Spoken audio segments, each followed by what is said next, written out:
नमस्कार सभी को। परीक्षा जंक्शन के इस प्लेटफॉर्म पे सभी का हार्दिक स्वागत है। स्टूडेंट्स, आप सभी को पता है कि इस दुनिया में हर जगह आप जहां जाते हैं आपसे पहली डिमांड ये की जाती है शिक्षा के लिए। आप सभी को पता है, ये मुझे बताने की जरूरत भी नहीं है। आप सभी को, आपके पेरेंट्स, आपके रिश्तेदार, जहां भी लोग जाते हैं, जिस संस्था में जाते हैं, सबसे पहले डिमांड की जाती है पैसों की। और देखो, हर स्थिति के अनुसार, हर सिचुएशन के अकॉर्डिंग किसी की जेब में इतना पैसा नहीं होता कि वो शिक्षा को एफोर्ड कर सके।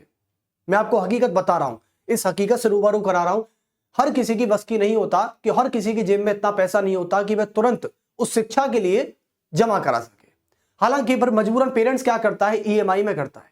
और फिर ईएमआई में वो ईएमआई बढ़ते बढ़ते, कोचिंग संस्थाओं की महंगी फीस बढ़ते बढ़ते इतना कर्ज में डूब जाता है कि वह या तो ईएमआई भरे या वो कर्ज चुकाए। तो देखो, आपको अपने माता पिता की तरफ इतना तो देखना ही पड़ेगा।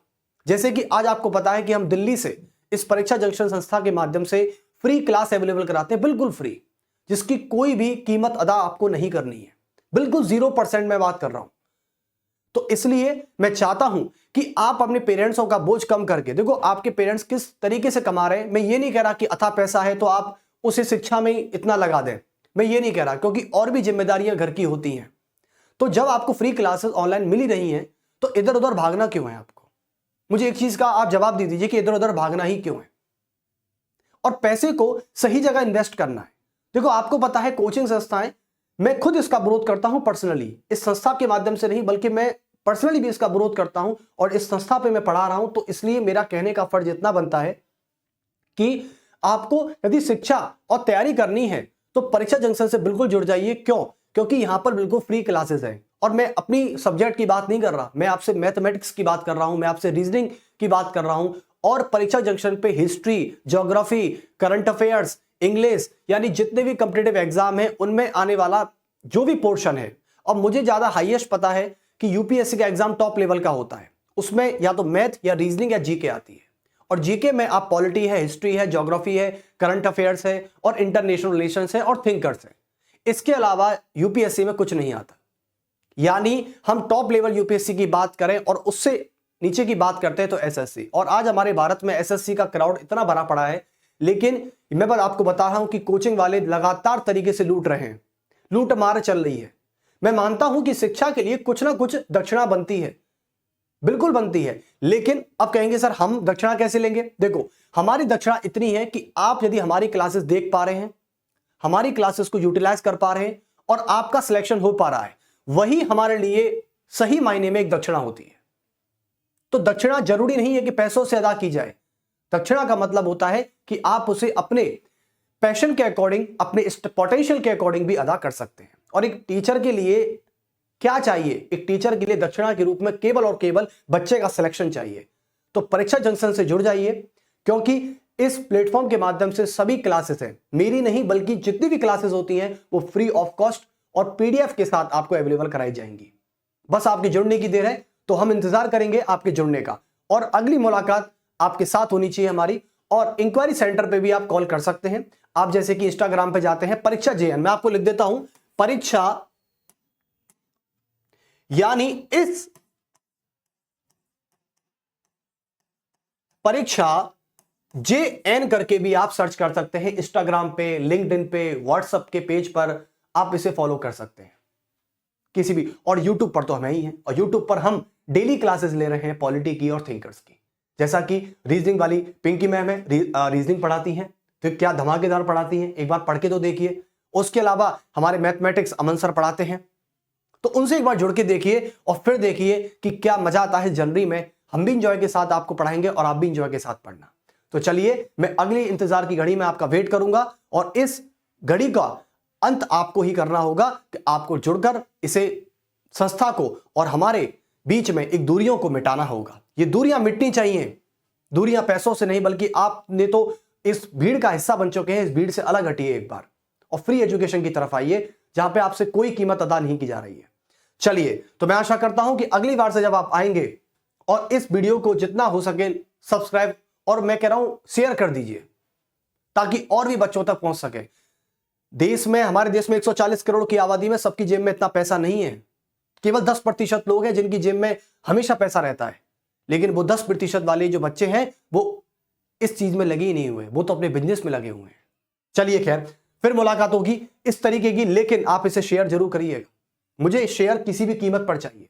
चलिए, तो परीक्षा जेएन करके आप इसे सर्च भी कर सकते हैं। तो अब आगे चलते हैं।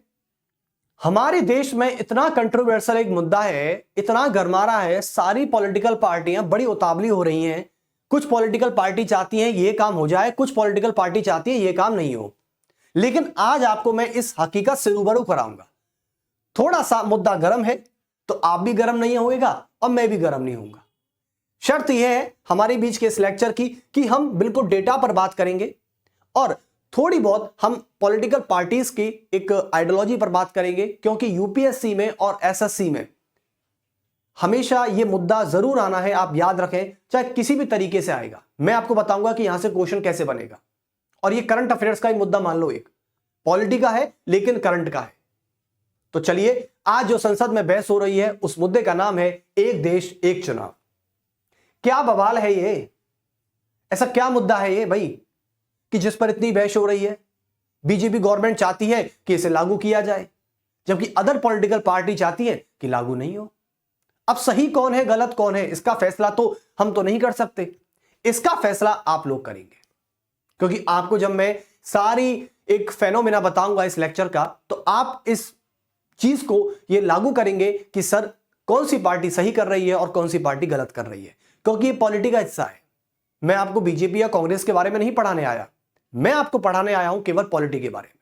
और पॉलिटी हमको इतना सिखाता है कि कौन संविधान के साथ खेल रहा है और कौन संविधान के साथ नहीं खेल रहा है। तो चलिए, एक देश एक चुनाव इस लेक्चर के नाम। तो सबसे पहले डालेंगे हेडिंग, हमारी हेडिंग रहेगी पॉलिटी में एक देश एक चुनाव। और आपको पता है कि नरेंद्र मोदी जी जो प्रधानमंत्री हैं भारत के माननीय, वो हमेशा एक यूनिटी पर विश्वास करते हैं। वो चाहते हैं कि सारी चीज एक हो जाए, वो चाहते हैं कि देश का हर एक मुद्दा एक हो जाए और उसे राष्ट्रीय मुद्दे के नाम से जाना जाए। आप सभी को पता है, one nation one insurance, one nation one vote, one nation one election, यानी वन नेशन वन ई स्कीम। हर तरीके से हर चीज के आगे वन लगाया जा रहा है और यह हमारी देश की क्षेत्रीय अखंडता यानी नेशनल सिक्योरिटी और नेशनल इंटीग्रिटी को दर्शाता है। तो चलिए, आज का मुद्दा है वन नेशन वन इलेक्शन। बड़ा ही पेचीदा और बड़ा ही गर्म मुद्दा है ये।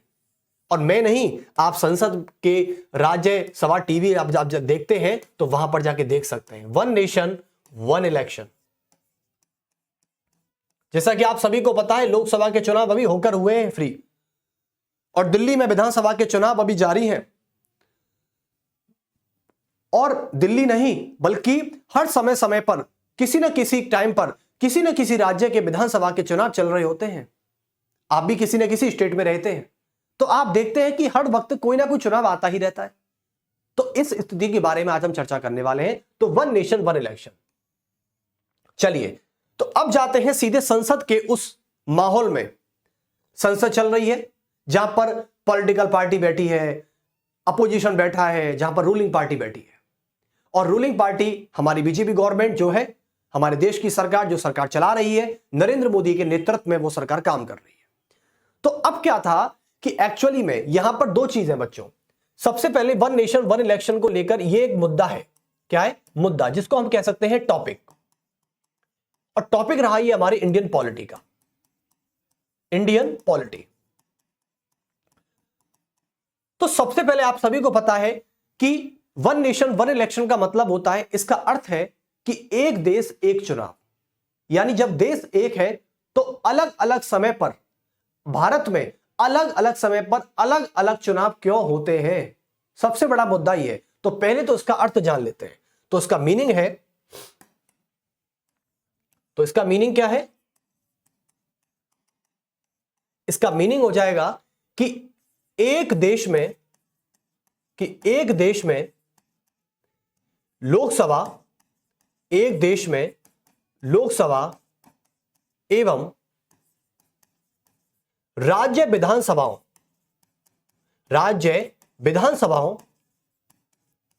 के चुनाव एक साथ कराया जाना। एक साथ कराए जाना।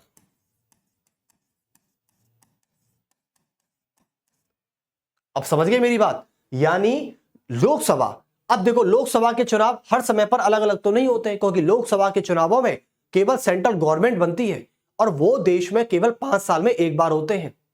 कहीं ये मत मान लेना कि सर हमने लोकसभा के चुनावों को पूरे भारत में अलग अलग समय पर होते देखा है। यह बेवकूफी भरा कदम होगा, बेवकूफी भरा वक्तव्य होगा, क्योंकि लोकसभा के चुनाव केवल एक ही बार होते हैं, 5 साल में एक बार, जो अभी 24 में हुए थे। लेकिन कंडीशन यह है कि राज्य विधानसभाओं के चुनाव अलग अलग समय पर राज्य के में हर 5 वर्ष में होते रहते हैं। तो उन राज्य विधानसभाओं को चुनावों को भी मिलाकर लोकसभा के समय पर उन चुनावों को कराने की जिम्मेदारी वन नेशन वन इलेक्शन प्रस्ताव की है। तो यह अभी एक प्रस्ताव है, इसे एक्ट का रूप नहीं दिया गया है। तो इसका अर्थ हुआ कि लोकसभा और राज्य विधानसभाओं के चुनाव एक साथ कराए जाने पर जो प्रस्ताव बनता है उसे एक देश एक चुनाव कहते हैं।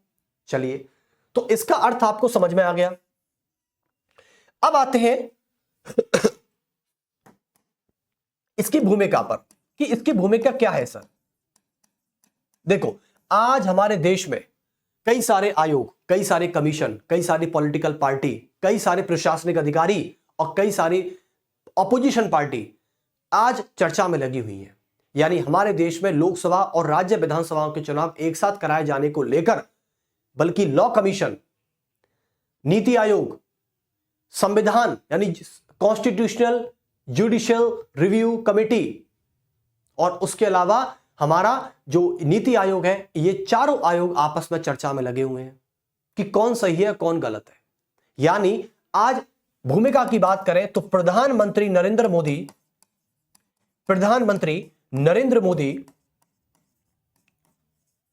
मोदी जी इस एक देश एक चुनाव का एक देश एक चुनाव का बड़ा समर्थन करते हैं। एक देश एक चुनाव का समर्थन करते हैं, चुनाव का समर्थन करते हैं। समझे? यानी इस एक देश एक चुनाव का समर्थन कर रहे हैं प्रधानमंत्री नरेंद्र मोदी जी। और प्रधानमंत्री जब नरेंद्र मोदी इस प्रस्ताव का समर्थन कर रहे हैं तो जाहिर सी बात है कि उनकी पूरी पार्टी भी इस प्रस्ताव का समर्थन करेगी। जाहिर सी बात है, इसमें कोई शंका ही नहीं है, क्योंकि उनकी पूरी जो रूलिंग पार्टी है जो लोकसभा में बैठी हुई है वो 240 मेंबर और 303 सदस्य यानी इस प्रस्ताव का समर्थन करेंगे, क्योंकि जिस सरकार का लीडर जिस प्रस्ताव को मानता है उसमें उस लीडर के नेतृत्व में कोई भी सदस्य उसका विरोध नहीं कर सकता। ये तो है राजनीति। चलिए, बहुत अच्छी बात। लेकिन इस एक व्यक्ति के समर्थन करने से कुछ नहीं होता, कि ऐसा नहीं है कि नरेंद्र मोदी जी इसका समर्थन करते हैं तो रूलिंग पार्टी इसका समर्थन करती है तो सारा देश इसका समर्थन करेगा ही करेगा। लेकिन आज आपको बता दिया जाए कि आज हमारे संविधान में जो कॉन्स्टिट्यूशनल कमीशन है और इस चीज पर आज विधि आयोग, जिसे लॉ कमीशन कहते हैं, विधि आयोग है। इसके अलावा एक संविधान समीक्षा आयोग है, संविधान समीक्षा आयोग है। उसके अलावा और कौन है? नीति आयोग है। नीति आयोग इस वन नेशन वन इलेक्शन के प्रस्ताव पर लगातार तरीके से विचार कर रहे हैं, विचार विमर्श कर रहे हैं वो, कि ये सही है या गलत है, इसे लागू करना चाहिए या नहीं लागू करना चाहिए। यानी आज ये चारों आयोग, तीनों आयोग क्या करते हैं? एक देश एक चुनाव पर विचार कर रहे हैं, एक देश एक चुनाव पर विचार कर रहे हैं। देखो बच्चों, सारी बातें बताई जाएंगी जब तक आप इस लेक्चर में बने रहोगे। आपको सारी, मैं ये नहीं कह रहा कि कौन सी पार्टी गलत है कौन सी पार्टी सही है, मुझे इसका फैसला करना भी नहीं है। यह सरकार का मुद्दा है, सरकार देखेगी इसको। मैं कौन होता हूं भाई ये डिसाइड करने वाला? हां, एक नागरिक की भांति मैं अपना सुझाव दे सकता हूं सरकार को, बस इतना मैं कर सकता हूं। आदेश देने की बात मेरी नहीं है और आदेश देने की क्षमता मुझ में है भी नहीं। मैं चाहता हूं कि मैं एक सिटीजन होने के नाते, जैसे आप सिटीजन हैं मैं भी सिटीजन हूं, मैं एक सिटीजन होने के नाते और शिक्षक होने के नाते सरकार को बस सलाह दे सकता हूं, सुझाव दे सकता हूं, दैट्स इट। आदेश नहीं दे सकता। तो चलिए, आज ये हमारे पास जो आयोग है, नीति आयोग है, संविधान आयोग है और विधि आयोग है, ये लगातार तरीके से चर्चा कर रहे हैं एक देश एक चुनाव पर। और आपको बता दूं कि लॉ कमीशन की जब फाइनल रिपोर्ट आई थी, लॉ कमीशन की फाइनल रिपोर्ट में यह कहा गया है कि एक देश एक चुनाव के विचार विमर्श के लिए जितनी भी अपोजिशन पार्टी है, यानी जो विपक्षी दल है और जो सत्ता में बैठा हुआ दल है, जो रूलिंग पार्टी है, और सारे प्रशासनिक अधिकारी मिलकर विधि आयोग की सिफारिशों पर 3 दिन की कॉन्फ्रेंस करने जा रहे हैं। क्या करने जा रहे हैं? 3 दिन की कॉन्फ्रेंस। और प्रशासनिक अधिकारियों का मतलब होता है जिनमें आईएएस और सेक्रेटरी लेवल के ऑफिसर बैठे होंगे। कौन बैठे होंगे? सेक्रेटरी, आईएएस लेवल रैंक के अधिकारी उसमें शामिल रहेंगे, क्योंकि आईएएस भी अपनी बुद्धि से सोचेगा एक बार। तो चलिए, अब विधि आयोग की जो रिपोर्ट आई थी, तो देखेंगे कि इसकी रिपोर्ट के आधार पर, इसकी रिपोर्ट के आधार पर, रिपोर्ट के आधार पर आज देश में क्या हो रहा है? आज देश में 3 लोगों के बीच में चर्चा चल रही है। पहली है रूलिंग पार्टी। कौन है? रूलिंग पार्टी, जिसे आप कहते हैं बीजेपी गवर्नमेंट। एक है रूलिंग गवर्नमेंट, और उसके बाद आता है दूसरा अपोजिशन पार्टी। क्या है? Opposition party. तो एक है अपोजिशन पार्टी, और तीसरा क्या है? तीसरा मुद्दा जो है वो ये है कि इसमें प्रशासनिक अधिकारी भी शामिल हैं। कौन है? प्रशासनिक अधिकारी, यानी हमारे ब्यूरोक्रेट्स। और वे ब्यूरोक्रेट्स जो आईएएस रैंक के अधिकारी रह चुके हैं और जो अभी सचिव लेवल पर बैठे हुए हैं, आज वो 3 दिवसीय कॉन्फ्रेंस करने जा रहे हैं। तो ये हमारी 3 डे कॉन्फ्रेंस है। क्या है? 3 डे कॉन्फ्रेंस।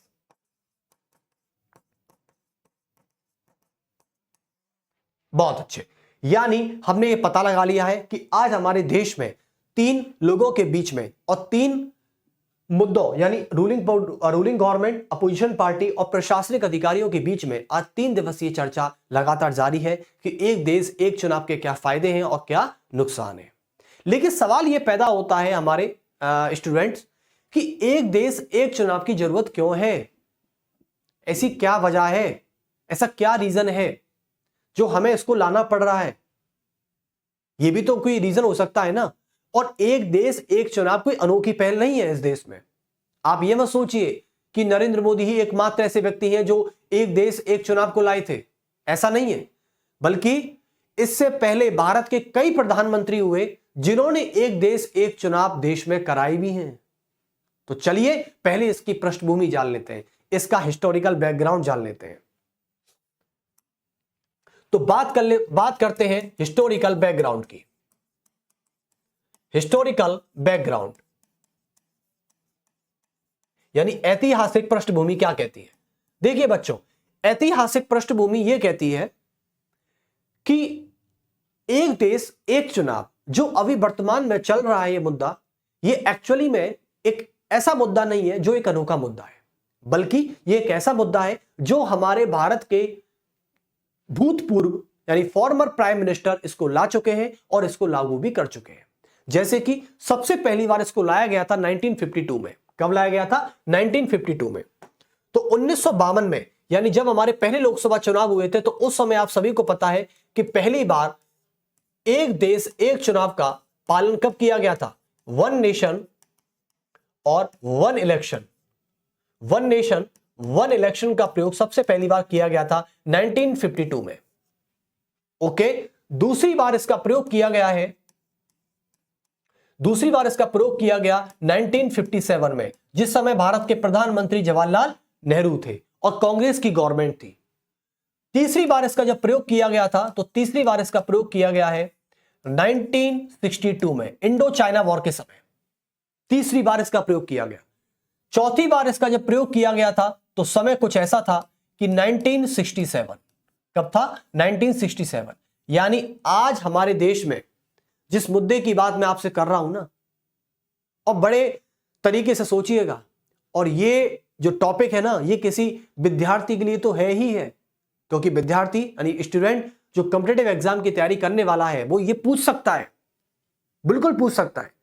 मान लो कल को यूपीएससी का दिमाग घूम गया, यूपीएससी ने बोला कि यार पॉलिटी बहुत आती है, ऐसा करते हैं पॉलिटी में एक ऐसा मुद्दा उठाते हैं जो हमेशा विवादित मुद्दों में रहा है। तो सबसे बड़ा मुद्दा है अभी के समय का एक देश एक चुनाव। उसने पूछ लिया, एसएससी ने पूछ लिया कि एक देश एक चुनाव सर्वप्रथम भारत में किस प्रधानमंत्री के कार्यकाल में कराए गए थे? Option A Jawaharlal Nehru, option B Morarji Desai, option C PV Narasimha Rao, option D prime minister Narendra Modi. तो अब यहां पर आपको इतना सोचना है कि ऐसे कौन से प्रधानमंत्री से उस समय के भारत में, जिस समय भारत में एक देश एक चुनाव कराए गए थे। तो नरेंद्र मोदी इसका आंसर नहीं हो सकते, अभी तो नहीं हो सकते। क्यों? क्योंकि आप सभी को पता है अभी तो प्रस्ताव आया है, अभी बना नहीं है। यानी आपका आंसर होगा पंडित जवाहरलाल नेहरू। देखो पंडित नेहरू जी थे, पंडित नेहरू जी थे, पंडित नेहरू जी थे, उसके बाद इंदिरा गांधी थी। 1967 में इंदिरा गांधी ने बतौर भारत की प्रधानमंत्री होने के नाते पूरे देश में एक लोकसभा और एक राज्य विधानसभाओं के एक साथ चुनाव कराए थे। तो आपको ऐसा लगता है कि यह सरकार कुछ अनोखा कर रही है? कुछ अनोखा नहीं कर रही। इससे पहले भी कांग्रेस गवर्नमेंट ने पूरे देश में एक साथ एक चुनाव कराए जा चुके हैं और वही पार्टी, आज वही कांग्रेस पार्टी इसका क्या करती है? विरोध कर रही है। और क्या कह रही है इसके बारे में हम आपको बाद में बताऊंगा, लेकिन अभी हम फैक्ट की बात कर लेते हैं। अच्छा, अब 1967 के बच्चों बाद क्या होता है? 1968 और 1969 आता है। 1968 और 1969 के बाद क्या होता है?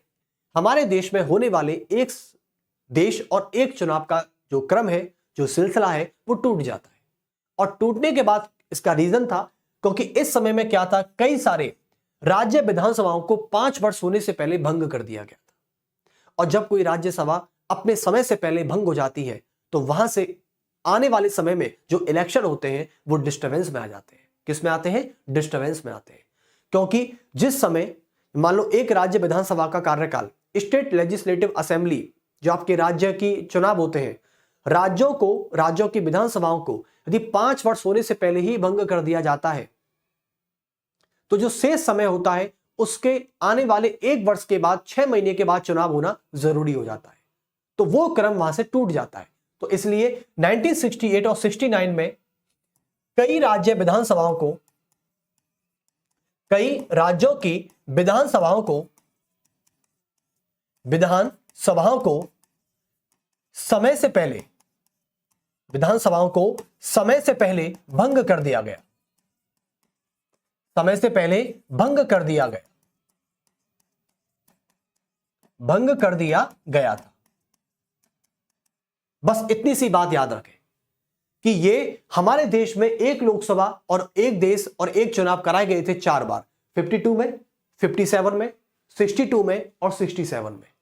और उसके बाद कई राज्य विधानसभाओं को राज्यपाल के द्वारा, यानी उस संबंधित राज्य के राज्यपाल के द्वारा जब राज्य विधानसभा को भंग किया जाता है तो भंग करने के बाद उसके 6 महीने के बाद उस राज्य में नए चुनाव होते हैं। क्या होते हैं? नए चुनाव होते हैं। और ऐसे धीरे धीरे करके हमारे देश में जो सिलसिला जारी था वो टूट चुका था। और 1968 के बाद, 69 के बाद देश में कहीं भी एक लोकसभा और एक राज्य विधानसभा के चुनाव एक साथ नहीं कराए गए थे। तो इसके बाद क्या निकला? इसके बाद रिजल्ट ये निकला कि फिर देश में, यानी 69 के बाद देश में एक देश और एक चुनाव का सिलसिला टूट चुका था।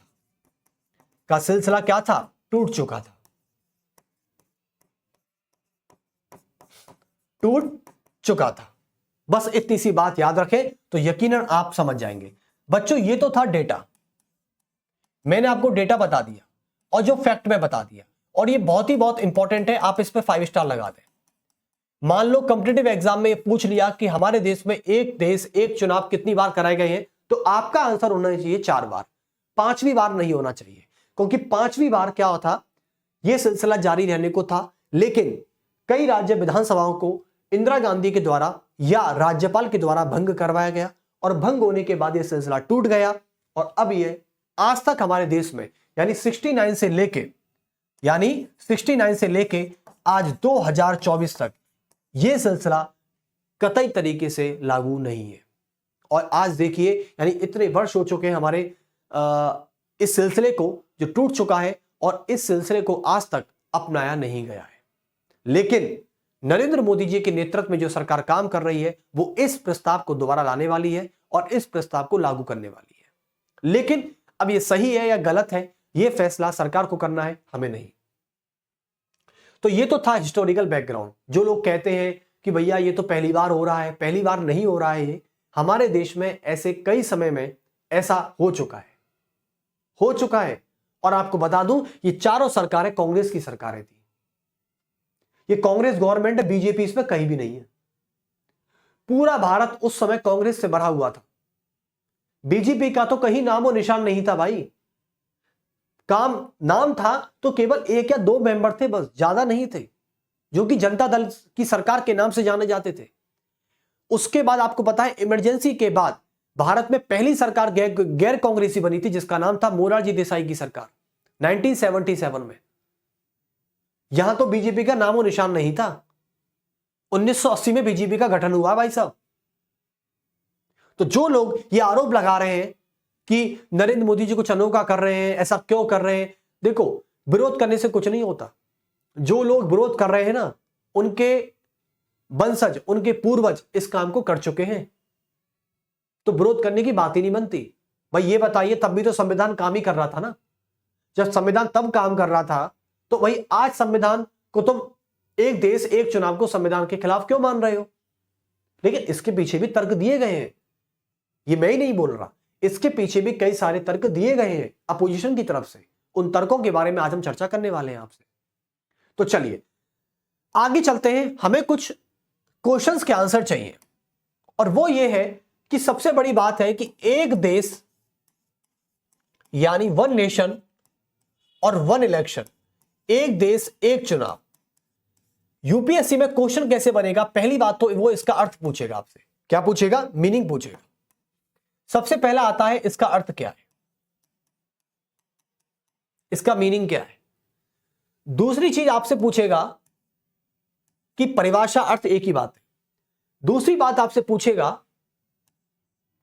आपसे डेटा पूछेगा। क्या पूछेगा? डेटा, या केवल फैक्ट पूछेगा आपसे कि भाई हमारे देश में एक देश एक चुनाव कब कब कराए गए, कितनी बार कराए गए, ये पूछ सकता है, और कब इनका सिलसिला टूट चुका था।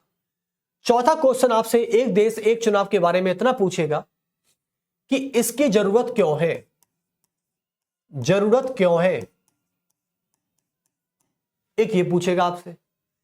तीसरी चीज आपसे ये पूछेगा कि एक देश एक चुनाव के पीछे तर्क क्या है, इसको क्यों लागू करना चाहिए, क्यों लागू करना चाहिए, जिस पर रूलिंग पार्टी लगातार तरीके से बनी हुई है। रूलिंग पार्टी कहती है कि हम इसे लागू करके मानेंगे, लेकिन क्यों, ऐसा क्या है इस चीज में।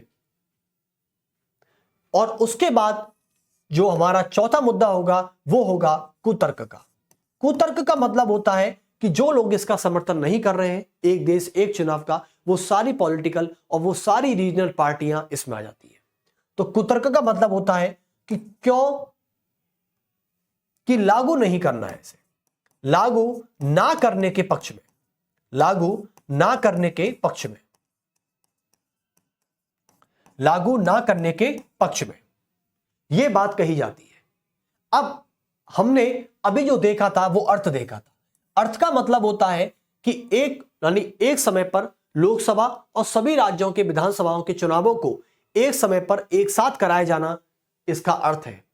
डेटा की बात करी तो डेटा हमने बताया था कि हमारे देश में एक देश और एक चुनाव का प्रस्ताव अभी आने वाले समय का कोई नया मुद्दा नहीं है, बल्कि इस मुद्दे को कई बार अपनाया जा चुका है। और उस समय प्रधानमंत्री नेहरू की सरकार और इंदिरा गांधी की सरकार में एक देश एक चुनाव को लागू किया जा चुका था और चुनाव हुए भी थे 1952 में, 57 में, 62 में, 67 में। 4 बार इस नियम का पालन किया गया था। ये तो डेटा था। उसके बाद हमारे डेटा होने के बाद अब हम चलते हैं आगे की तरफ, जो हमारी ये है कि इसकी जरूरत क्यों है, ऐसा क्या मुद्दा है भाई, ये हमें ऐसी इसकी जरूरत क्यों पड़ी।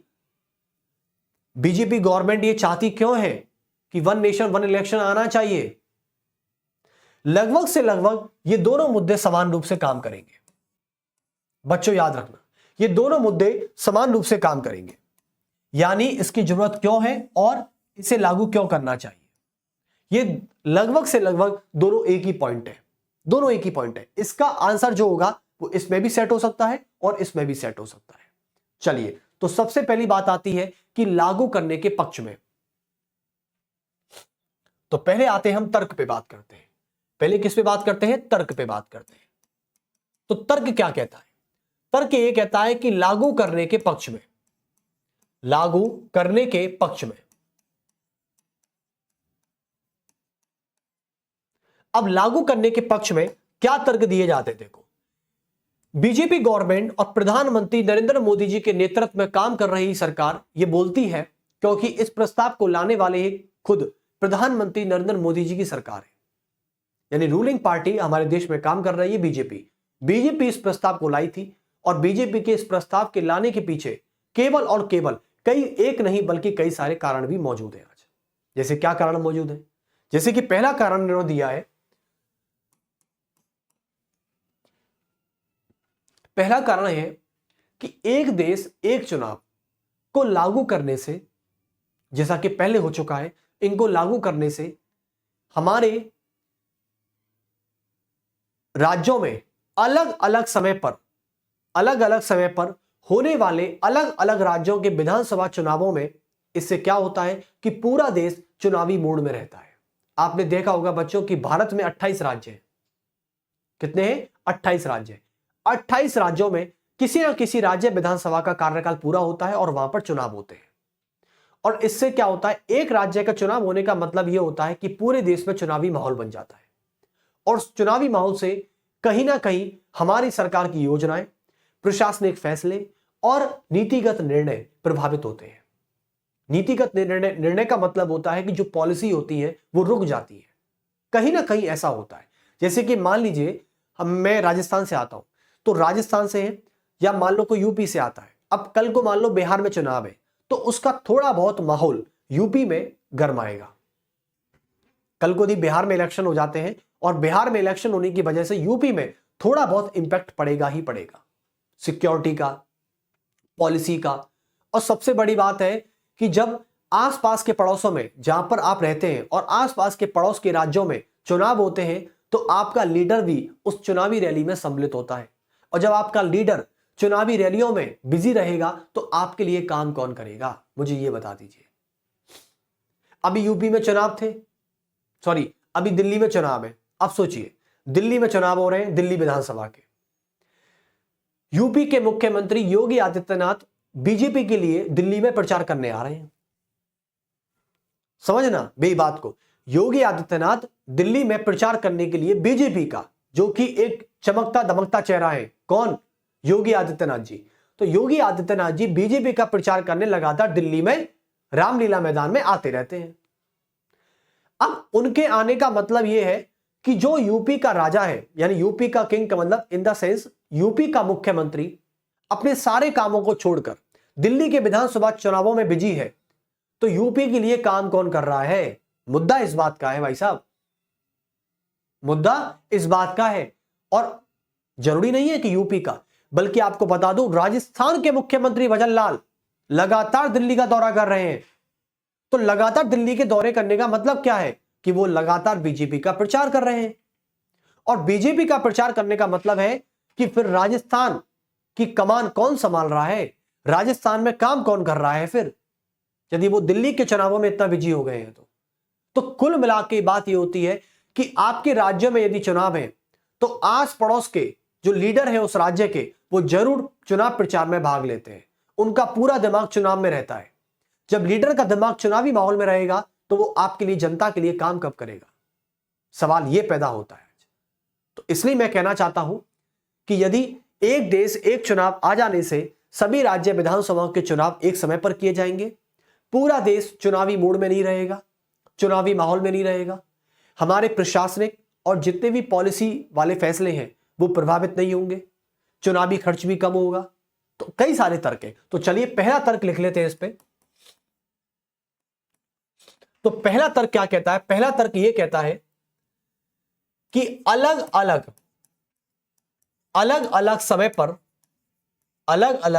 पर राज्य विधानसभाओं के चुनाव होने से विधानसभाओं के चुनाव होने से राज्य विधानसभाओं के चुनाव होने से पूरा देश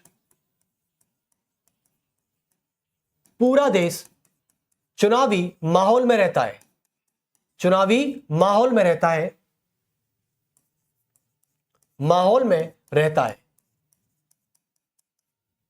और इससे क्या इंपैक्ट पड़ता है? इससे यह इंपैक्ट पड़ता है बच्चों कि जब चुनावी माहौल में रहेगा तो सीधी बात है वैकेंसी नहीं निकलेगी, पहली बात तो, यानी सरकारी पदों में होने वाली भर्तियों पर रोक लग जाती है। तो आप लिख सकते हैं कि पहली शर्त क्या है? पहली शर्त यह है कि सरकारी पदों पर होने वाली भर्तियों पर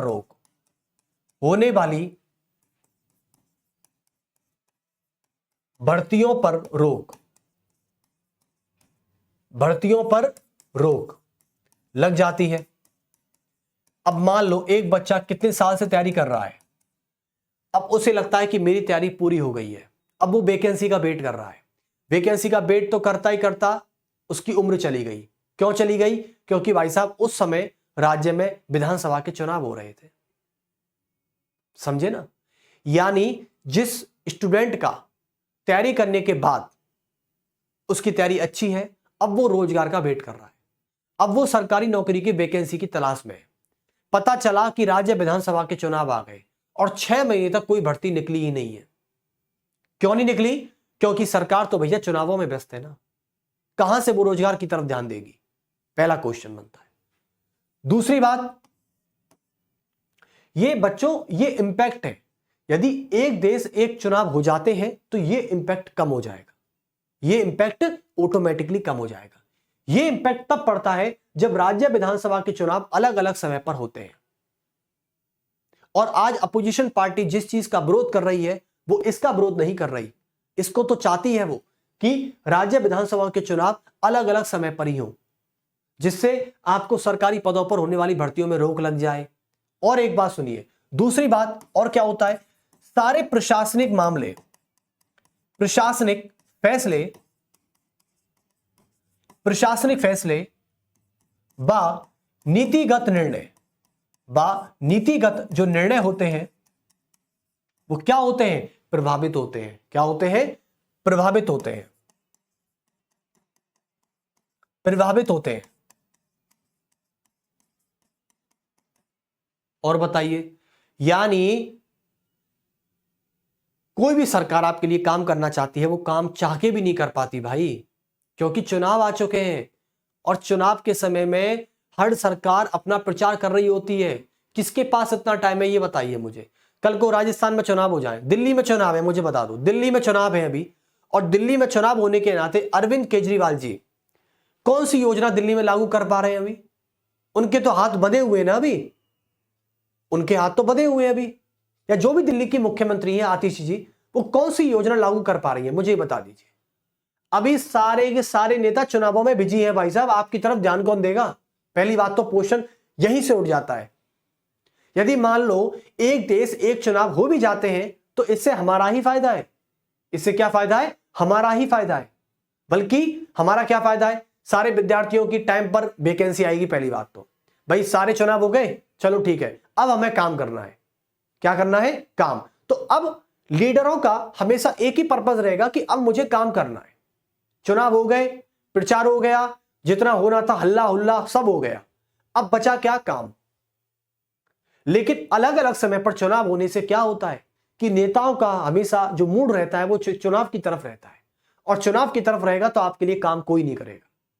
हकीकत बात है। इसलिए मैं कह रहा हूं कि एक देश एक चुनाव हमारे लिए बहुत अच्छा मुद्दा है। अब जाके मैं अंत में बोला हूं आपसे कि अच्छा मुद्दा है सीरियसली, जिससे सारे के सारे काम एक साथ निपट जाएं भैया।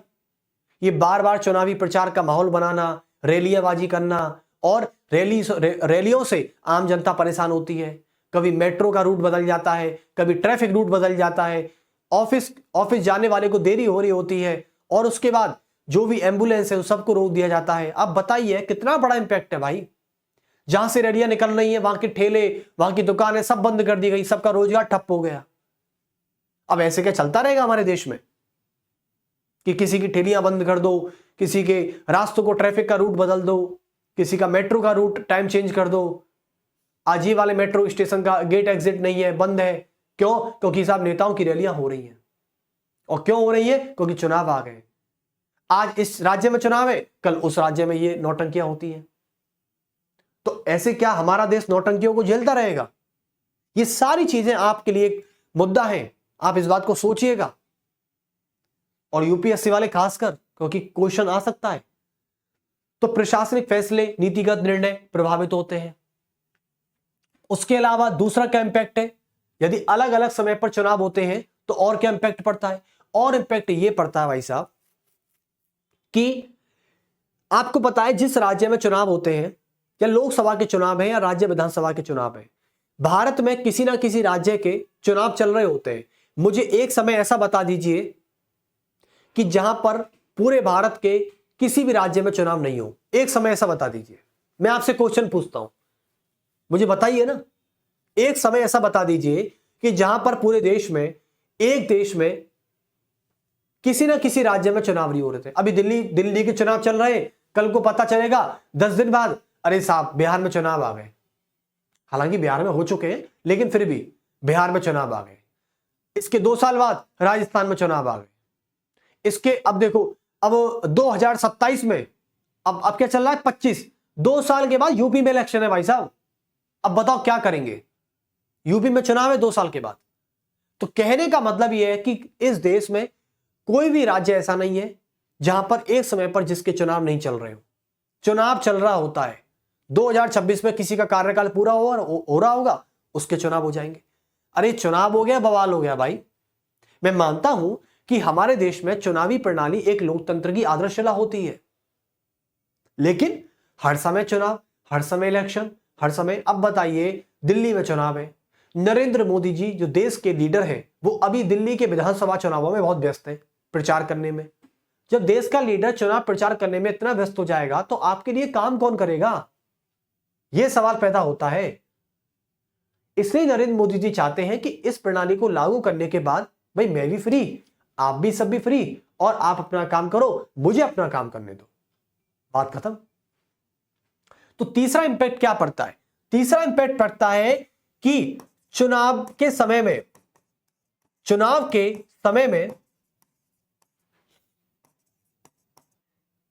खर्च होने वाला पैसा, खर्च होने वाले पैसा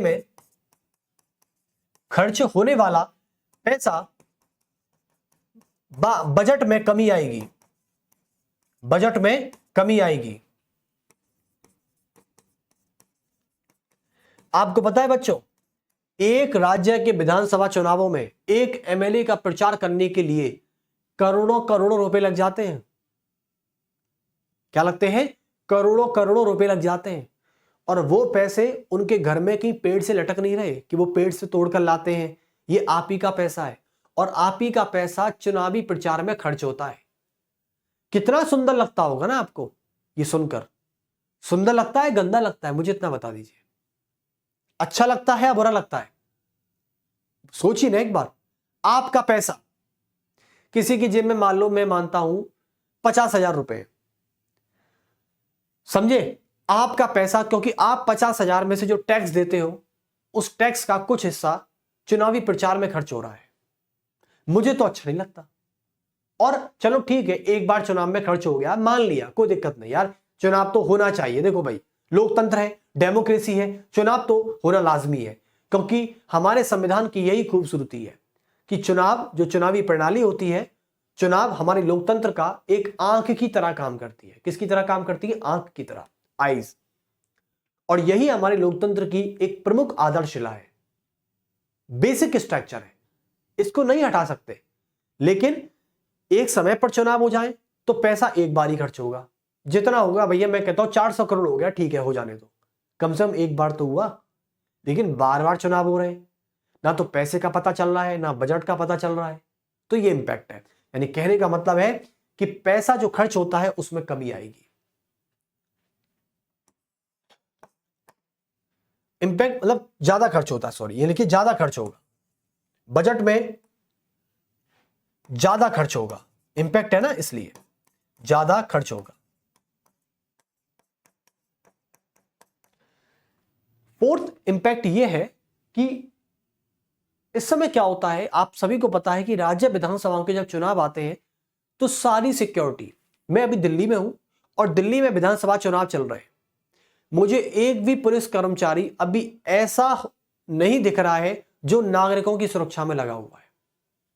और आपको पता है चुनाव के समय सबसे ज्यादा चोरी डकैती क्यों होती है? सबसे ज्यादा चोरी डकैती चुनाव के समय क्यों होती है? मुझे इतना बता दूंगा। इसके पीछे लॉजिक है बहुत अच्छा। इसके पीछे लॉजिक ये है कि चुनाव के समय चोरी डकैती बलात्कार, ये चैन लूटना, स्नैचिंग करना, लड़कियों का पीछा करना, उन्हें छेड़ना, ये सारे काम चुनाव के समय क्यों होते हैं? क्योंकि सारे पुलिस कर्मचारी तो चुनाव की सुरक्षा में लग जाते हैं। जो सुरक्षा कर्मी है, चाहे वो आर्मी है, चाहे वो आर्मी की बात कर ले, आर्मी भाई साहब बॉर्डर छोड़ छोड़ के चुनाव के प्रोटेक्शन में आ रही है, बताओ। जब आर्मी की थोड़ा सा कमी करके वहां से बॉर्डर से हटा के जब इन्हें चुनाव के सुरक्षा में लगाते हैं कि चुनाव में कोई दंगा ना हो जाए, तो ये बताइए अब बॉर्डर की सुरक्षा कौन कर रहा है? मुद्दा तो इस बात का है कि बॉर्डर की सुरक्षा कौन कर रहा है। और दूसरी बात, आपके जो पुलिस थाने हैं, आप जहां एफआईआर लिखाने जाते हैं या किसी जांच पड़ताल के लिए जाते हैं, वो पुलिस कर्मचारी आपके काम को इसलिए टाल दे रहा है क्योंकि उसकी चुनाव में ड्यूटी लगी हुई है, वो नहीं आ सकता वहां से। आपके घर में चोरी हो गई, पुलिस कर्मचारी ने बोल दिया कि सॉरी मैं नहीं आ सकता मैडम या सर, क्योंकि मैं चुनाव में सुरक्षा में लगा हुआ हूं। तो इसलिए कहते हैं कि चुनाव के समय में छोटे मोटे अपराध और बड़े बड़े अपराध भी इसी समय होते हैं। तो सबसे बड़ी बात है कि सुरक्षा कर्मियों की तैनाती से, सुरक्षा कर्मियों की बार बार तैनाती से, बार बार ड्यूटी से, सुरक्षा कर्मियों की बार बार ड्यूटी से कहीं ना कहीं अपराध में वृद्धि होती है, ड्यूटी से। और कहां पर? चुनावी मामलों में बार बार ड्यूटी होने से सुरक्षा कर्मियों की शहरों में अपराध बढ़ने लगते हैं, शहरों में अपराध बढ़ते हैं, शहरों में अपराध बढ़ने लग जाते हैं।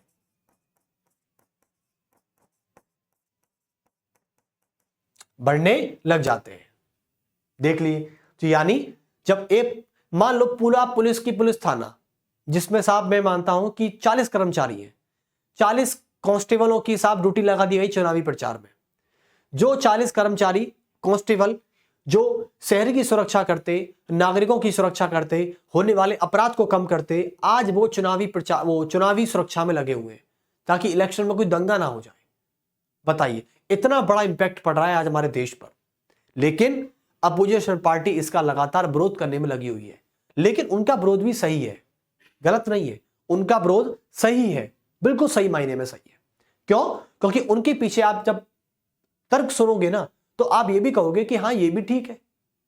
लेकिन अभी फैसला करना मेरे लिए बहुत मुश्किल है, क्योंकि मुझे ये भी बहुत अच्छा लगा, मुझे लगा कि नरेंद्र मोदी जी ये काम होते नहीं देखना चाहते कि ज्यादा पैसा खर्च हो रहा है, भर्तियां रुक रही हैं, बजट में ज्यादा खर्च हो रहा है, चुनाव में सुरक्षा कर्मी बार बार ड्यूटी लगा रहे हैं अपनी, जिनसे शहरों में अपराध बढ़ रहा है। बताइए। चलिए, और भी इंपैक्ट आप जानना चाहो तो और भी इंपैक्ट है इसके। और भी इंपैक्ट ये है कि आप जानते हैं कि अलग अलग समय पर राज्य विधानसभाओं के चुनाव हो जाने पर और भी खतरा बना रहता है नेशनल सिक्योरिटी का। किसका? राष्ट्रीय सुरक्षा का खतरा भी बना रहता है, राष्ट्रीय सुरक्षा का। बच्चों एक बात कहना, देखो मैं आपसे कहना चाहता हूं कि मैं आपको चुनावों के खिलाफ नहीं पढ़ा रहा, मैं आपको अलग अलग समय पर राज्य विधानसभाओं के होने वाले चुनावों से होने वाले इंपैक्टों के बारे में पढ़ा रहा हूं। जो अलग अलग समय पर राज्य विधानसभा के चुनाव होते हैं ना, इनसे हमारे देश की प्रशासनिक क्षमता, कई प्रशासनिक फैसले, सरकारी पदों पर होने वाली भर्तियों पर रोक और सुरक्षा कर्मियों की ड्यूटी से बार बार ड्यूटी लगाने से, चुनावी में बार बार ड्यूटी लगाने से शहरों में लगातार अपराध बढ़ जाते हैं, ज्यादा पैसा खर्च होता है। और वो पैसा केवल किसका है? आम जनता का है। वो पैसा किसी लीडर के घर में कोई पेड़ नहीं है, कोई खेती नहीं है जहां से वो पैसे तोड़कर ला रहा है। वो पैसा आपका ही है। ये पैसा एक ऐसी चीज है जो घूम रहा है लगातार। क्या घूम रहा है? घूम रहा है लगातार। ये एक से दूसरे के पास जाता है, दूसरे से तीसरे के पास जाता है। तो वही पैसा है आपका। कोई अलग से पैसा तो किसी के घर में खेती नहीं हो रही है पैसे की। तो कुल मिला के इन चीजों को हटाने के लिए प्रधानमंत्री नरेंद्र मोदी जी इस एक देश एक चुनाव को लाना चाहते हैं, ताकि राज्य विधानसभाओं के चुनाव एक समय पर होंगे तो ये सारे काम रुक जाएंगे। राष्ट्रीय सुरक्षा में खतरा आ जाता है। राष्ट्रीय सुरक्षा में खतरा कैसे आता है बताइए? ऐसे आता है कि बच्चों, आपको पता है कि जब दिल्ली विधानसभा के चुनाव हो रहे हैं, दिल्ली विधानसभा के चुनावों में 5 फरवरी को वोटिंग है, तो दिल्ली के विधानसभा चुनावों में अब जो आर्मी की ड्यूटी लगेगी, सीआरपीएफ, सीआईएसएफ एंड जो भी बीएसएफ के जवान हैं, जो आर्मी के जवान हैं, वो थोड़े बहुत तरीके से कुछ बटालियन के रूप में दिल्ली में तैनात रहेंगे। अब दिल्ली में तैनाती का मतलब है कि वहां तैनाती कौन कर रहा है? जहां इनकी जरूरत थी सबसे ज्यादा। अब इससे क्या होता है, आप सभी को पता है, खबर भी आई थी कि जब लोकसभा के चुनाव भारत में चल रहे थे ना, उस समय चीन की यह खबर थी, चीन से, कि चीन जो है वो भारत के चुनावों में ज्यादा ही इंटरेस्ट ले रहा है। अब इससे क्या है, बड़ी बड़ी महाशक्तियां उस देश की तरफ देखती है, क्योंकि देश के चुनाव होने के समय क्या होता है कि देश का जितना भी सिक्योरिटी सिस्टम होता है वो सब चुनाव की ड्यूटियों में लग जाता है। और चुनाव की ड्यूटियों में लगने से जो बॉर्डर की सुरक्षा है या जो अवैध अप्रवासी हैं उनका आगमन है, उनकी सुरक्षा का मामला है, ये सारे के सारे मैटर डिस्टर्ब हो जाते हैं। तो राष्ट्रीय सुरक्षा का खतरा मंडरा जाता है पूरे देश पर। तो इसलिए कहते हैं कि राज्य विधानसभाओं के चुनाव अलग अलग समय पर होंगे तो नुकसान तो उठाना ही पड़ेगा। और दूसरी बात और भी इंपैक्ट है। एक इंपैक्ट क्या है कि जिस राज्य में विधानसभा चुनाव होते हैं उस राज्य में चुनाव आयोग के द्वारा आचार संहिता लागू हो जाती है। आचार संहिता लागू हो जाती है, कोड ऑफ कंडक्ट, आचार संहिता लागू हो जाती है। क्या होती है? आचार संहिता लागू हो जाती है, बस। तो इस बात को तो समझना ही पड़ेगा आपको। और ये मैं नहीं कह रहा, ये प्रैक्टिकल है कि अलग अलग समय पर चुनाव होंगे तो भैया इनका नुकसान तो उठाना ही पड़ेगा। इसलिए बीजेपी सरकार चाहती है कि हम एक साथ चुनाव कराएं और ये सारे बवाल जो है इनको खत्म करें। ये जो बवाल फैला हुआ है इन सभी को खत्म करके और हमने एक साथ एक चुनाव कराएं, ताकि भैया सबका चुनाव एक समय पर केवल एक ही चुनावी माहौल रहेगा। और चुनाव हो जाने के बाद सारे के सारे लीडर अपने राज्य में और मैं खुद अपना काम करूंगा। बात खत्म। आए दिन चुनाव होते रहते हैं, नरेंद्र मोदी जी फिर वहां का दौरा कर लेते हैं। राजस्थान में चुनाव थे, अभी महाराष्ट्र में चुनाव थे, हरियाणा में चुनाव थे, बताइए। अब यूपी में 2 साल बाद चुनाव है, दिल्ली में चुनाव चल ही रहे हैं। अरे चुनाव हो गया, बवाल हो गया भाई। मैं मानता हूं कि चुनाव लोकतंत्र की एक आंख की तरह काम करता है, एक आंख की तरह काम करता है, लेकिन इतना कि हर देश, पूरा देश हमारा चुनावी माहौल में ही रहता है हमेशा, ये तो नहीं होना चाहिए। चलिए उसके बाद आते हैं अब कांग्रेस पार्टी, समाजवादी पार्टी, लोकतांत्रिक पार्टी, छोटी मोटी पार्टियां इस एक देश एक चुनाव के पीछे क्या वितर्क दे रही हैं? वो चाहती हैं कि यह लागू नहीं होना चाहिए। अब क्यों नहीं लागू होना चाहिए, चलिए इसके बारे में एक बात कर लेते हैं। तो अब आती है अपोजिशन पार्टी। तो एक देश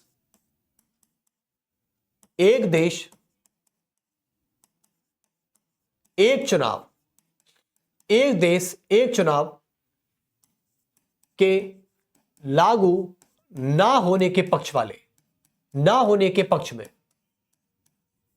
ना होने के पक्ष में। और ये कौन चाहता है? ये चाहती हैं सारी विपक्षी पार्टियां। विपक्षी पार्टियां। पता है संसद में एक देश के एक चुनाव के प्रस्ताव को बहुमत से पारित नहीं होने दिया इन्होंने। वो क्या कहते हैं देखिए,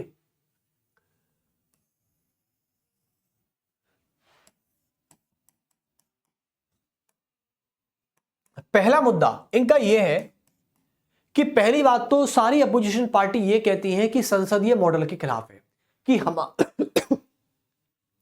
कि हमारे संविधान ने हमारे देश में लोकतंत्र के आधार पर संसदीय मॉडल को अपनाया है, और एक देश एक चुनाव संसदीय मॉडल में किसी ना किसी प्रकार से इसका उल्लंघन करता है। यह संविधान के खिलाफ माना जा रहा है। यानी अपोजिशन पार्टी आज एक देश एक चुनाव के मुद्दे को संविधान के खिलाफ मानती है। वो कहती है कि यह संसदीय मॉडल के खिलाफ है। तो पहला एग्जाम्पल चलिए सेट करते हैं। पहला एग्जाम्पल है आपके सामने कि विपक्षी कहना है कि एक देश और एक चुनाव, एक देश एक चुनाव संविधान के संसदीय मॉडल, संविधान के संसदीय एवं संघीय मॉडल के खिलाफ है, संघीय मॉडल के खिलाफ है।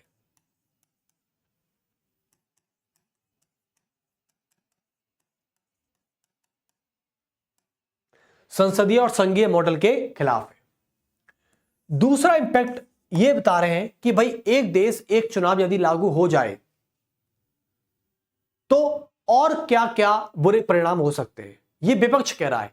अब नरेंद्र मोदी जी की सरकार नहीं कह रही है, अब यह विपक्ष कह रहा है। जो राहुल गांधी जी हैं या फिर अखिलेश यादव जी हैं, ये सब लोग अब ऐसे लोग जो हैं ये कह रहे हैं कि भाई एक देश एक चुनाव यदि लागू हो जाता है तो इससे कई इंपैक्ट पड़ेंगे, जैसे कि हमारे संविधान का जो संघीय और जो संसदीय मॉडल है उसकी खिलाफत होगी, उसका वॉयलेशन होगा।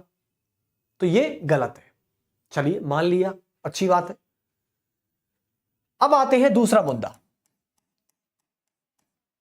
मुद्दा यह कह रहे हैं कि मान लो आपने एक देश एक चुनाव लागू कर दिया, ठीक है।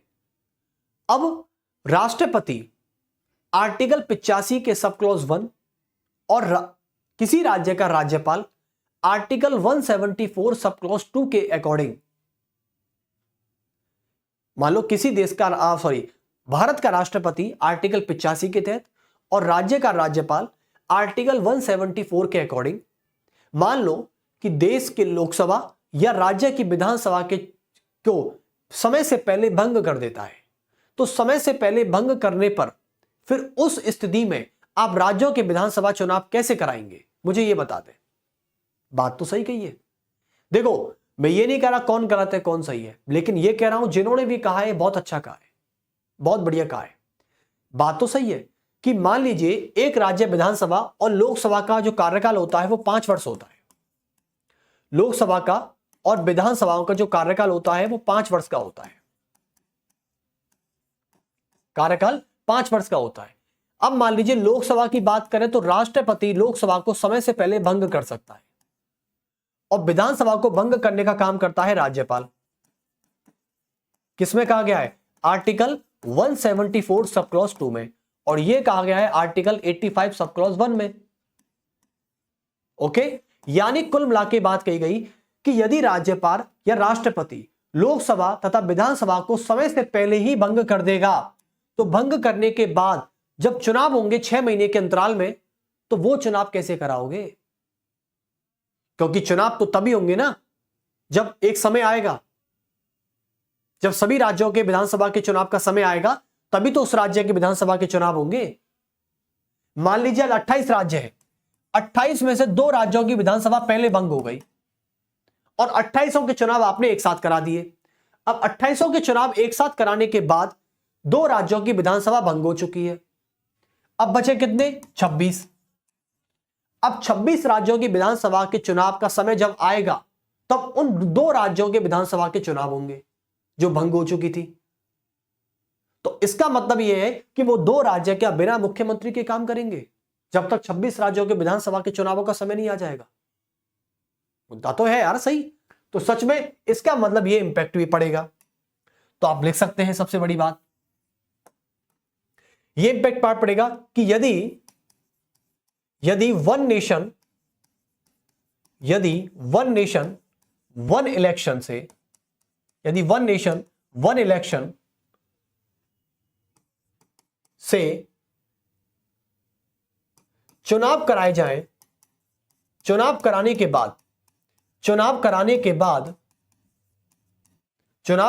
बाद यदि राष्ट्रपति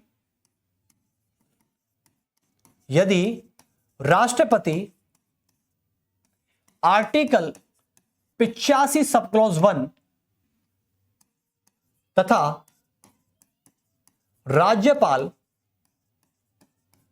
आर्टिकल 174 सब क्लॉज 2 के अकॉर्डिंग, 2 के अनुसार, सब क्लॉज 2 के अकॉर्डिंग, 2 के अनुसार लोकसभा तथा विधानसभा को समय से पहले भंग कर देगा, लोकसभा तथा विधानसभा को समय से पहले भंग कर देगा,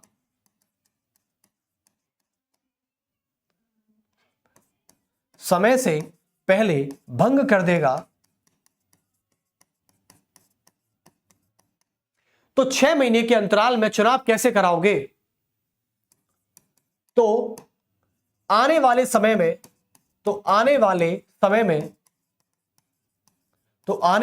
में एक साथ चुनाव कैसे कराए जाएंगे? एक साथ चुनाव कैसे कराए जाएंगे? चुनाव कराए जाएंगे। मुद्दा इस बात का है। तीसरा इंपैक्ट देखिए, चलिए मान लीजिए भंग नहीं होती है।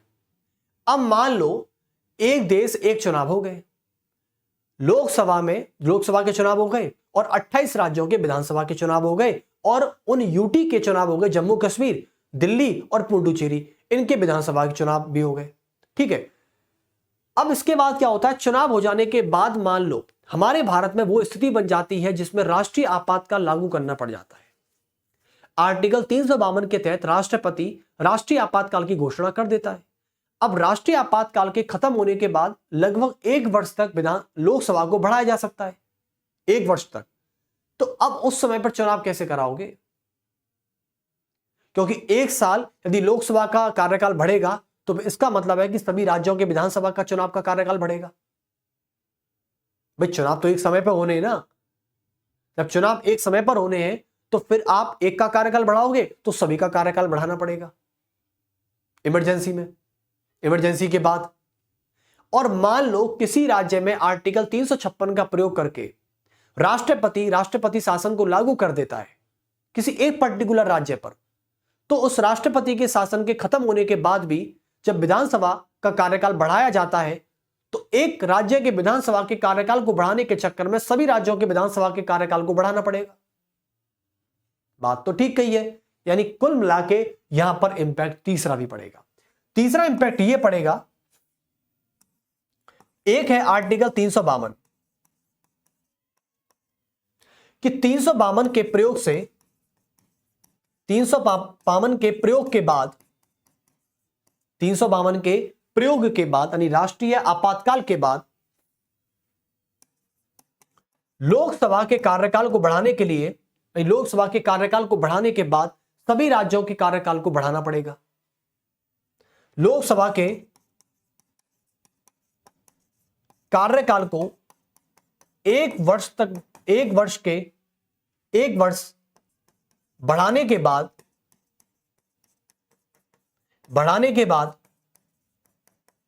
विधानसभाओं के कार्यकाल को भी बढ़ाना पड़ेगा। और ऐसे ही राज्य पे आ जाते हैं। तो आर्टिकल 356 का प्रयोग के बाद मान लीजिए कि राजस्थान है और राजस्थान के अलावा यह है एक स्टेट, और इसके अलावा अभी बैठे हैं 27 स्टेट। राजस्थान में मान लो कल को लग जाए राष्ट्रपति शासन, राष्ट्रपति शासन लग गया, काम चल रहा है, ठीक है। राष्ट्रपति शासन के बाद विधानसभा के कार्यकाल को 6 महीने तक बढ़ाया जा सकता है। अब इसका बढ़ेगा 6 महीने के बाद। अब इसके चुनाव हो रहे हैं कब? इसके चुनाव होंगे इस समय, इसके बाद, और इनके चुनाव होंगे यहां पर। समय डिस्टर्बेंस हो गया, नहीं हो गया? यानी 356 के प्रयोग के बाद यदि एक राज्य के कार्यकाल को बढ़ाया जाएगा, यदि एक राज्य के कार्यकाल को बढ़ाया जाएगा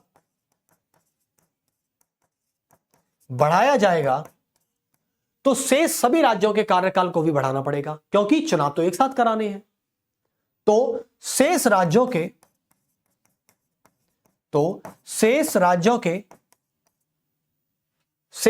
के कार्यकाल को भी बढ़ाना पड़ेगा, कार्यकाल को भी बढ़ाना पड़ेगा।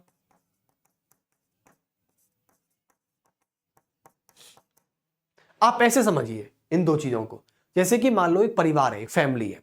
एक फैमिली में जो फादर है, आपके पिताजी हैं, आपके पिताजी के 2 बच्चे हैं, मतलब भाई बहन है या वो भाई भाई हैं, मैटर नहीं करता।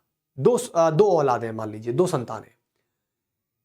अब क्या होता है, सबसे बड़ी बात है कि उन पिताजियों का कहना है, फादर ये कहते हैं कि मेरे जो बच्चे, मान लो ट्विंस हैं, दोनों क्या है, ट्विंस, दोनों ट्विंस हो गए, एक एक्स है और दूसरा X1 है, दूसरा X2 है।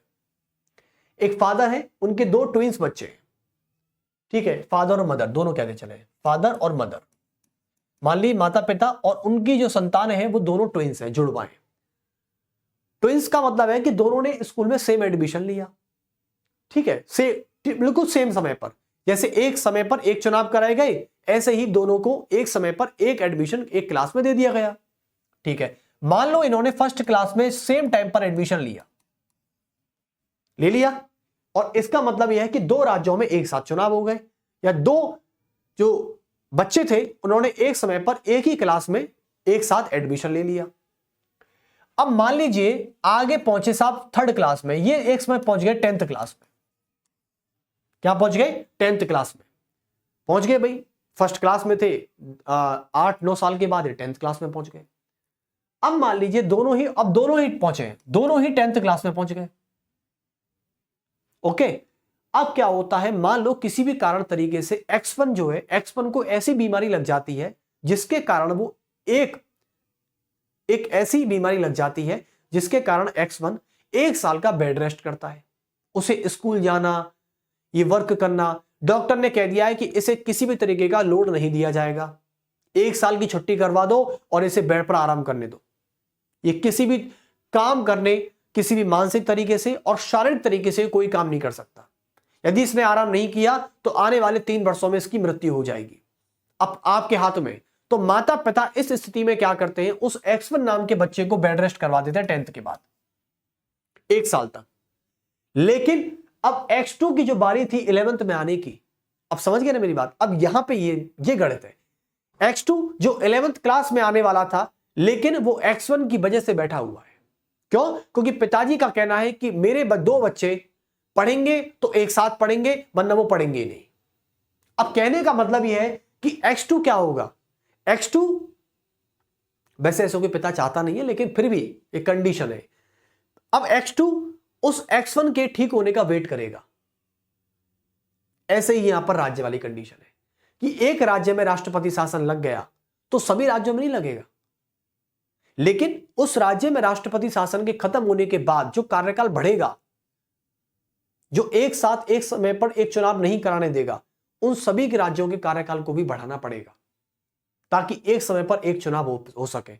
जैसे यहां से समझिए, X1 1 साल आराम किया, X2 11th क्लास में आने वाला था लेकिन रुक गया।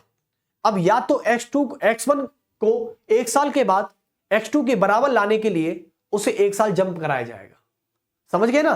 तो वही वाली बात है। चलिए बहुत बढ़िया, देखो एग्जाम्पल क्या सेट किया मैंने ना, एकदम इसे कहते हैं एकदम से याद आ जाना। तो ये थे एक देश एक चुनाव के लागू ना होने के पक्ष में जो विपक्षी पार्टियों ने तर्क दिए थे। अब देखो मुद्दा ये है बच्चों कि आने वाले समय में क्या होता है और क्या नहीं होता, ये आने वाला वक्त बताएगा, आज नहीं। ये आने वाला वक्त, आज हम इसका फैसला नहीं कर सकते, क्योंकि रूलिंग पार्टी का भी कहना है, नरेंद्र मोदी जी का भी सही तरीके से कहना है कि भाई देखो, इनका तो जो नुकसान हो रहा है ना, इन सबको खत्म करना है। और अपोजिशन का भी कहना सही है। मुझे प्रैक्टिकल मेथड ज्यादा अच्छे लगे एंटी पार्टी के, क्योंकि यहां पर एंटी पार्टी बिल्कुल सही तरीके से बात कर रही है। हां, संविधान के अनुसार बात की है। पहली बार मुझे अपोजिशन पार्टी का कोई ओपिनियन अच्छा लगा, पहली बार।